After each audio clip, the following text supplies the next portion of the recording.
Staying with the U.S., Washington has decided to loosen its restrictions on humanitarian assistance to North Korea.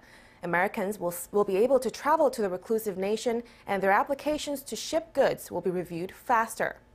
Amid these new changes, nuclear envoys of Seoul and Washington are due to hold a meeting in the coming week to discuss humanitarian aid and nuclear negotiations.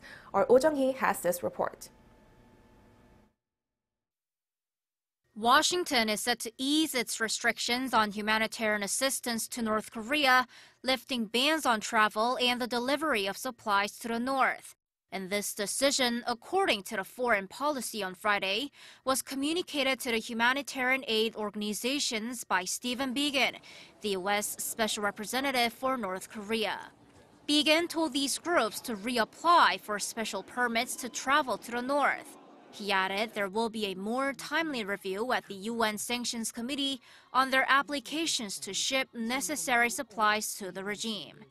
The U.S. has been routinely delaying the export of necessary medical equipment and supplies to the north because of lack of progress on the denuclearization front.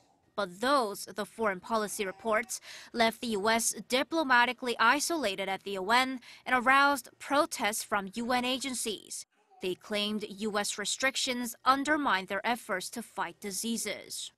Amid the Trump administration's maximum pressure campaign against Pyongyang, the decision to loosen restrictions on humanitarian aid to North Korea is a significant step forward.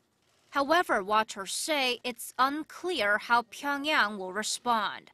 Also, it may take some time until the U.S. government shutdown ends to stop the delays in shipping goods to the regime. Amid the change from the U.S., Seoul and Washington are due to hold a video meeting of their bilateral working group next week.